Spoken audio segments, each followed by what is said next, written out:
నీతో తలపడ్డానికి మేమిక్కడికి రాలేదు. మా ముందొచ్చి నిలబడు. రే చంద్రు, నువ్వు ఈ అడవికి రాజుగా. నిన్ను వెతుక్కుంటూ నీ అడవికే మేమందరూ ఇక్కడికి వచ్చాము. నీకు ధైర్యం ఉంటే మా ముందుకి రారా. రా రే చంద్రు.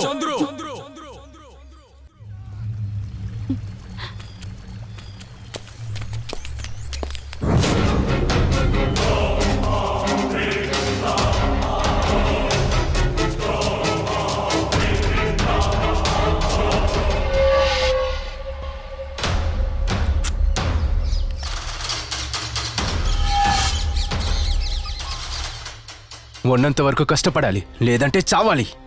మా ప్రాణాలకి మీరు పెట్టుకున్న విలువ ఇంతేగా. కష్టపడే వాళ్ళు రక్తాన్ని తాగుతూ ఉంటే నేను చూస్తూ ఊరికే ఉన్నాను. పొజిషన్. అందుకు ప్రభుత్వం ఉంది, చట్టాలున్నాయి. అది చాలు. నీ పోరాటాలు ఇక ఆపో. మొక్కల కోసం తాకాడించే మీలాంటి వాళ్ళకి మా పోరాటం గురించి ఏం తెలుస్తుంది? చావుకు మేము ఎప్పుడు భయపడింది లేదు. చెప్తున్నాను విను. నా చావు నాలాంటి 1000 మందిని సృష్టిస్తుంది. మా పోరాటం కొనసాగుతుంది. సోదరా, ఏయ్, త్వరగా.